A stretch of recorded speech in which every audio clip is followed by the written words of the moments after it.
అడుసుమల్లి గారు. అందరికీ నమస్కారం అండి. నమస్తే అడుసుమల్లి గారు. మీరు మరి కాసేపట్లోనే అంటే ఆంధ్రప్రదేశ్లో ఒక ఉత్కంఠగా ఉంది, అందరూ చాలా సీరియస్గా చాలా దగ్గరగా గమనిస్తున్నారు.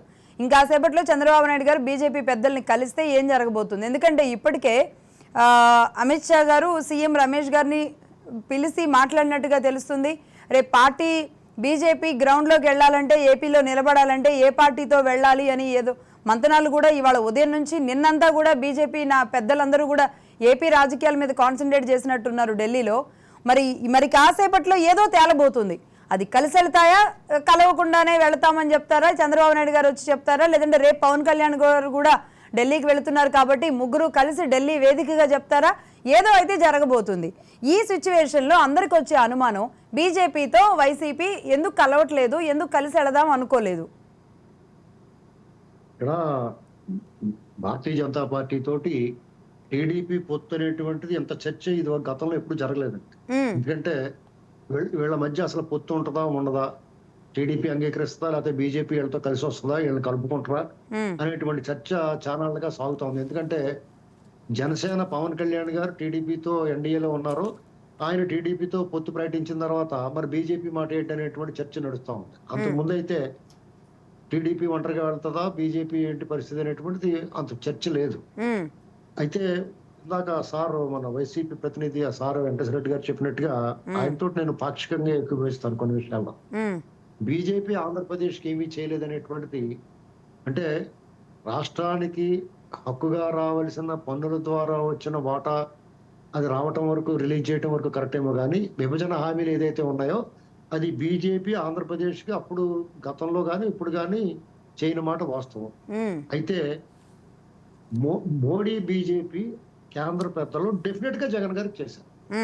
జగన్ గారికి ఊహించిన దానికన్నా వాళ్ళు అడిగిన దానికన్నా ఎక్కువ చేశారు అనేటువంటిది మన కళ్ళ ముందు వాస్తవం మనం చూసాం. ఎందుకంటే జగన్ గారికి పర్సనల్ గా ఆయన ఇబ్బందులు రాకుండా మాక్సిమం కాపాడారు. అంటే జగన్ గారు ఒక రేంజ్ లో సుప్రీంకోర్టు న్యాయమూర్తి మీద కంప్లైంట్ చేసి న్యాయస్థానాల ఆదేశాలను బేఖాతరు చేసినా పట్టించుకోలేదు. అలాగే వాళ్ళ బాబాయ్ మర్డర్ కేసు విషయంలో కానీ, అవినాష్ రెడ్డి అరెస్ట్ విషయంలో కానీ సిబిఐని వాళ్ళు తరిమి కొడితే కూడా పట్టించుకోలేదు. కేంద్ర హోంశాఖ చేతిలో ఉంటుంది సిబిఐ. అలాగే జగన్మోహన్ రెడ్డి గారు 5 సంవత్సరాల నుంచి కోర్టుకు హాజరవ్వకపోయినా ఆయన విషయంలో కొంచెం ఉదాసీనంగానే ఉన్నారు. ఆ సంస్థల వ్యవస్థలో కేంద్ర ప్రభుత్వ అధీనంలో ఉంటాయి. అటానమస్ బాడీ అనే ఎలక్షన్ కమిషన్ విన్యాసాలు చూస్తూ ఉన్నాం మనం. రాష్ట్రంలో దొంగ ఓట్ల గురించి వార్తలు వస్తూ ఉన్నాయి. వాటి గురించి వాళ్ళు తీసుకున్న కంటి తుడుపు చర్యలు మాత్రమే తీసుకుంటున్నారు ఇప్పటి వరకు, as on date still now ఇప్పటి వరకు కూడా. అలాగే విషయాలు జగన్మోహన్ రెడ్డి గారికి అన్ని విధాల వాళ్ళు అప్పుల విషయంలో పూర్తి సహకారం అందించారు. అదే మనకు రావాల్సిన ప్రత్యేక హోదా లేదా తెలంగాణ నుంచి రావాల్సిన నిధులు, ఆ వాటాలు ఇవన్నీ పంచాయతీలు చేసుకుంటే మనకు అప్పులు చేయాల్సిన అవసరం ఉంది. ఇలాంటి విషయాల్లో జగన్మోహన్ రెడ్డి గారికి పర్సనల్ గా సహకరించారు. అన్నిటికన్నా ముఖ్యంగా ఒక పార్లమెంట్ సభ్యుడు, అంటే మోడీ గారు సహచర సభ్యుడు రఘురామకృష్ణరాజు గారిని వాళ్ళు ఇక్కడ హైదరాబాద్ ని తీసుకెళ్లి పొట్టి చంపేయడం చూశారని చెప్పి రఘురామకృష్ణరాజు గారు చెప్పారు. ఆ విషయంలో ఆయన విషయంలో ఏమి చర్యలు లేవు. ఇలాగా కొన్ని విషయాల్లో చంద్రబాబు నాయుడు గారు అరెస్ట్ విషయంలో 53 రోజుల పాటు జైల్లో ఉన్నాడు ఆయన.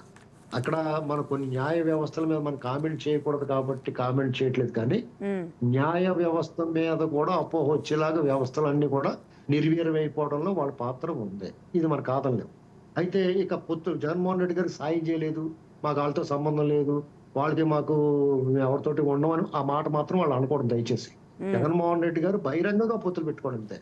గత 2019 ఎన్నికల్లో కూడా ఆయనకి గవర్నర్ నరసింహన్, కేసీఆర్, మోడీ గారు, విశ్రాంత అధికారులు, విశ్రాంత జడ్జిలు, మాజీ ప్రముఖులు, ఇలాంటి వాళ్ళందరూ రాజకీయ సన్యాసం చేసేనని మూలను కూర్చున్న ఓడగొట్టిన మంచం కోళ్ళతో సహా బయటకు వచ్చి ఆయన సాయం చేశారు. కాబట్టి గెలవాలి. ఇప్పుడు ఆయన గెలవాలనుకున్నప్పుడు, కొత్త తరం కావాలనుకున్నప్పుడు, ఒకసారి ఛాన్స్ అడిగినప్పుడు వాళ్ళందరూ సహాయం చేయడంలో తప్పులేదు. అప్పట్లో చంద్రబాబు నాయుడు గారి మీద వాళ్ళకి వ్యతిరేకత ఉండొచ్చు, ఆయన ఓడించాలనుకుని ఉండొచ్చు, వాళ్ళందరూ సాయం చేయరు. అంతేగాని మేమే వీళ్ళు తోపులు తురుములు అని చెప్పుకోవడం అనేటువంటిది కరెక్ట్ కాదు. ఇక టీడీపీ పొత్తుల విషయానికి వస్తే, నేను ఆ పార్టీ ఆవిర్భావం నుంచి నాకు ఆ పార్టీ మీద అవగాహన ఉందండి. ఎందుకంటే ఎన్టీ రామారావు గారు 1982లో పార్టీ పెట్టినప్పుడు మొట్టమొదటిసారిగా 1983 జనవరి 5న ఎన్నికలను ఎదుర్కొన్నప్పుడు అప్పుడు సంజయ్ విచార మంచితో కూడా పొత్తు తీసుకున్నారు. ఉమ్, వాళ్ళు పొత్తులు కలుపుకుని వెళ్ళారు. అయితే సంజయ్ విచార మంచి మేనకా గాంధీ గారికి మన వాళ్ళు మన రాష్ట్రంలో గుప్పుడు ఓట్లు కూడా లేవు. అయినా సరే వాళ్ళకి సీట్లు ఇచ్చారు. వాళ్ళు కూడా గెలిచారు అక్కడ, వాళ్ళ ఎమ్మెల్యేలు కూడా. అలాగే ఆ తర్వాత కమ్యూనిస్టులతో ఉన్నారు, బీజేపీ కమ్యూనిస్టులతో కలిపి కూడా ఉన్నారు. అంటే ఓకే.